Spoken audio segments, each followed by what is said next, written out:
apa sih? Rumah pribadi. Rumah tinggal. Iya, rumah tinggal. Rumah pribadi, ya, rumah tinggal. Itu udah berapa lama tinggal di situ? Dari aku lahir di situ. Dari tahun berapa? 2005. Iya, 2004 apa 2005 ya? Berarti udah hampir 15 tahun ya? 20 tahun 20 lebih, tahun ya, lebih. 20 tahun. Gak ada damai proses. Khusus untuk koperasi, kami menyampaikan ini bahan koreksi dan bahan pidana ke depan. Saya nyampaikan kemarin ke kantor wilayah BI. Di berbagai daerah, itu apalagi di dekat perusahaan-perusahaan, pasti ada koperasi namanya KOSIPA. Koperasi simpan pinjam. Kalau orang Kerawang pasti senyum. Kelihatannya seperti koperasi. Tetapi sesungguhnya itu adalah rentenir. Yang berbajukan koperasi. Tidak ada anggota yang nyimpan uang di situ. Yang ada adalah yang pinjam. Jaminannya biasanya ATM para pegawai pabrik. Para pensiunan. Dan kemudian negara ruginya dua. Mereka memasang tarif bunga 10%. Mereka tidak bayar pajak. Sehingga di Jawa Barat banyak orang yang datang tiba-tiba punya uang 1 miliar. Asal mau gebrak-gebrak orang. Dalam 1 bulan dia tergaji 100 juta. Dan itu melahirkan orang cepat kaya. Orang cepat kaya ini melakukan kekerasan kalau nagih. Dan kemudian mereka tidak bayar pajak. Rugi perbankan yang dibayar pajak dengan bunga rendah. Di negeri ini, lu punya prestasi, itu nggak akan diapresiasi dan nggak akan dihargai, karena itu nggak ada nilai jualnya. Karena yang penonton suka, itu hal-hal yang berbau skandal, hal-hal yang berbau dengan kontroversi. Kalau yang berprestasi, itu nggak ada nilai jual atau nggak ada engagementnya. Usai videonya viral, Aura Cinta diundang TV, sebut nggak tahu sistem pinjol. Mungkin dia cuma tahu, oh gue dapat tawaran iklan, gue dibayar sekian, nanti gue disuruh ngomong begini, tapi dia nggak tahu pengertian dari pinjol sendiri itu seperti apa. Dia nggak tahu tuh. Itu sama dengan videonya dia yang mengkritik soal kebijakan dari Bapak Deddy Mulyadi yang asal ngomong aja tapi logika berpikirnya masih cacat. Tapi karena itulah yang disukai oleh media TV yang diundang Bu Guru Salsa, Aura Cinta, karena banyak yang nonton dan ada nilai jualnya. Padahal banyak loh anak-anak muda Indonesia yang berbakat dan berprestasi, tapi sayangnya itu nggak diangkat oleh media TV. Kalau diangkat, itu bisa menginspirasi anak-anak muda yang lain supaya bisa mengikuti jejaknya di bidang-bidang yang mereka suka. Salah satu contohnya yang belum lama ini itu ada Safira. Dia itu lolos Piala Dunia Catur. Nah, kalau menurut pendapat kalian, prestasi itu penting nggak sih di negara ini? Siapa sangka bocah yang lagi viral ini debat sama KDM ternyata pernah main sinetron dan ngiklanin pinjol.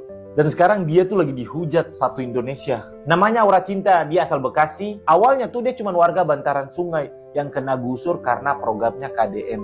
Terus akhirnya dia datang ke forum terbuka Gubernur Deddy Mulyadi untuk curhat. Tapi malah jadi debat panas, debat soal larangan wisuda sekolah. Si Aura Cinta ini bilang wisuda itu momen sakral, momen yang mahal untuk dikenang. Jadi seharusnya nggak boleh dihapus. Terus Gubernur KDM ini menjawab, Kenapa miskin pengen hidup bergaya? Sekolah harus ada perpisahan. Ya kan kamu merasa miskin. Kenapa orang miskin gak prihatin? Akhirnya publik pun terbelah. Ada yang belain Aura Cinta karena keberaniannya. Dan ada juga yang nyinyirin dia. Apalagi setelah ketahuan Aura ini pernah main sinetron dan jadi model pinjol. Langsung deh muncul tuduhan. Ini tuh settingan. Lagi nyari panggung dia nih. Solusinya paling untuk keberanian anak muda ini sangat-sangat gue apresiasi. Tapi misalkan bawa datanya, jangan bawa emosi. Untuk Pak Deddy Mulyadi luar biasa banget selalu mendengar masukan-masukan dari masyarakat dan selalu tegas menjaga akarnya. Yang muda bicara, yang tua membimbing biar Indonesia nggak cuma viral doang, tapi juga tumbuh matang. Jangan lupa follow, like video ini, komen yuk kita bahas sama-sama di kolom komentar. Ini Lulu Pade yang masih ngebela si Aura yang berdebat sama Pak KDM. Fix, lu buzzer. Anak kayak gitu lu bilangin pinter, berani. Iya, gue bilang iya berani banget itu anak-anak. Karena kalau orang pinter, ya orang pinter itu bakal mikir dia ngomong sama siapa nih, orang yang lebih tua nih. Aduh, apalagi kita di Indonesia nih, budayanya apa, kultur menghargai orang yang lebih tua itu lebih kuat. Pakai ngebela-bela lagi. Harusnya jangan ngomong kayak gitu sama anak kecil, bla bla bla. Justru karena dia anak kecil jadi harus dikasih tahu kayak gitu. Dia tuh lagi salah arah pikirannya, jadi harus dikasih tahu kayak gitu. Cara ngomongnya sama orang yang lebih tua aja songong kayak gitu, matanya, bibirnya melek-melek kemana-mana juga. Lu belain, dasar lu emang buzzer. Lu pasti waktu kecil juga lu kayak gitu ya kan? Para buzzer pada bikin video lagi, itu tuh korban gusuran itu. Lu mikir, wah dia tuh ngebangun rumah di atas tanah orang bukan miliknya. Masih untung dikasih ganti rugi. Di negara lain lu dikasih denda. Dengernya kayak mas saya ngomong, orang miskin. Sebenarnya kalimat miskin itu berawal dari kamu miskin nggak? Saya miskin ya. Kalau orang miskin jangan banyak gaya, berinvestasi, membangun masa depan. Karena itu pengalaman hidup saya sendiri. Saya kuliah dari jualan bala-bala, gorengan. Nah, gini, kan kemarin ada yang berpendapat, ya kan saya juga harus menghormati pendapat tentang bahwa harusnya begini kan, lihat tayangannya. Menurut kamu gimana sih?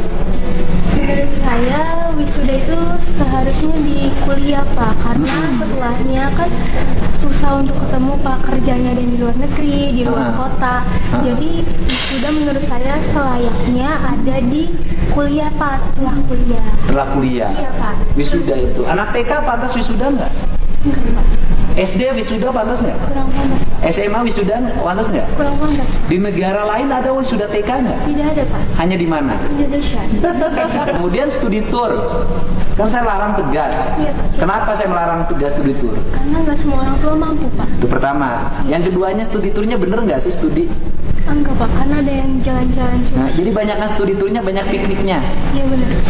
Sekarang kan gini, untuk kita mengetahui Borobudur, untuk kita mengetahui Prambanan, untuk kita mengetahui Bromo, bisa nggak kita punya pengetahuan tentang itu? Bisa. Dari mana? Bisa baca buku. Terus bisa dari? Bisa dari Google. Terus bisa dari? Bisa baca-baca buku Wikipedia Pak. Oh, sebenarnya cukup ya? Cukup Pak. Mereka minum minuman keras, tidak ada yang menangani. Mereka kemudian minum obat-obat yang berbahaya, tidak ada yang menangani. Mereka melakukan pengancaman pada orang tuanya, tidak ada yang menangani. Mereka menghabiskan uang orang tuanya dalam pada susah, miskin, tidak ada yang menangani. Ini kita ini pengen menangani. Artinya bahwa kalau ini dibiarkan, akan ada pelanggaran HAM berikutnya. Yaitu satu, HAM orang tuanya terlanggar oleh pelaku anaknya.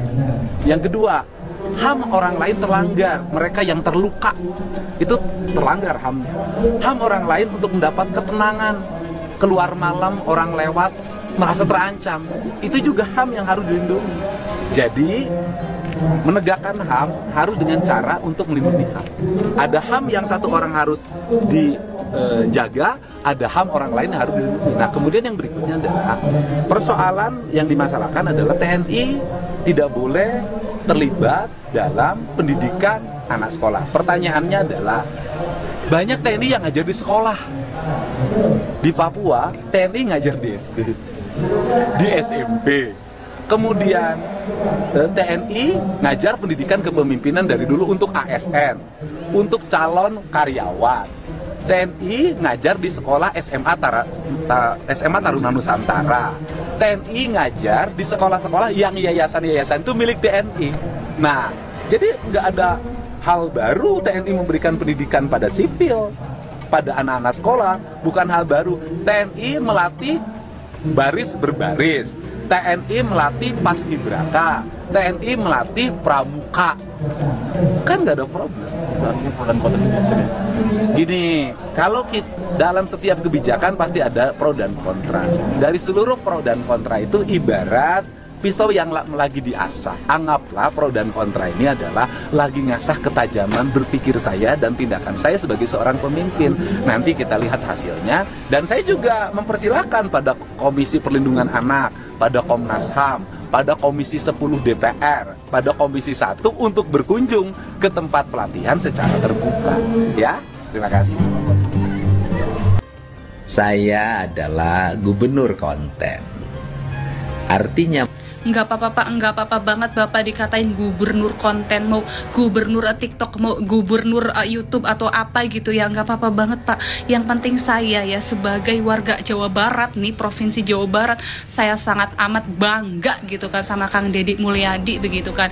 Iya, kalau misal Kang Deddy itu tuh ngonten, emang apa salahnya? Kan kita sebagai masyarakat Jawa Barat gitu kan, kita bisa melihat kinerja dari Pak Deddy Mulyadi begitu ya. Jadi nggak ada salahnya ya.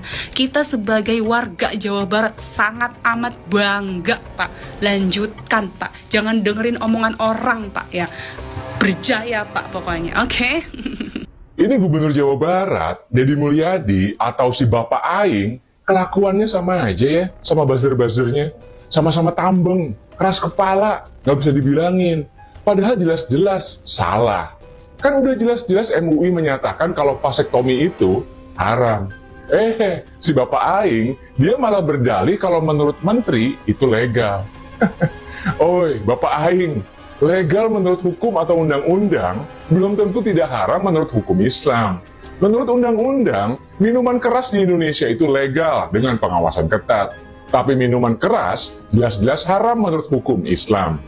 Hukum di banyak negara menyatakan kalau minuman keras itu legal. Tapi di belahan dunia manapun, minuman keras itu haram menurut hukum Islam. Jadi kalau Bapak Aing memaksakan vasektomi, maka artinya Bapak Aing memaksakan warga miskin yang beragama Islam untuk melakukan sesuatu yang diharamkan oleh agamanya, hanya untuk bisa dapat bansos. Kalau itu bukan zolim, terus namanya apa? Sekarang kenapa vasektomi haram?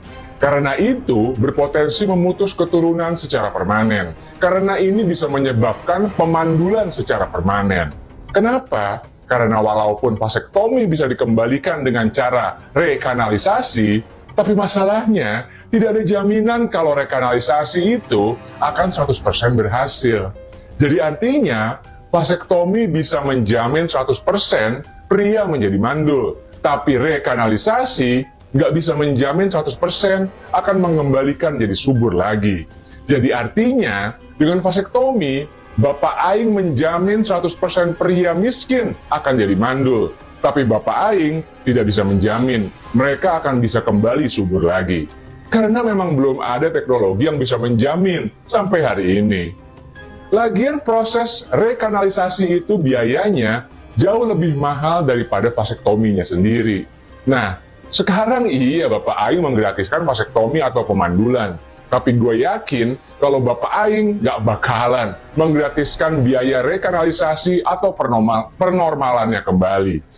Jadi emang nggak berlebihan kalau MUI menyatakan kalau vasektomi itu haram. Gue nggak ngomongin tentang warga Jawa Barat, tapi gue ngomongin tentang haram dalam ajaran Islam dan mengenai hak asasi manusia secara universal.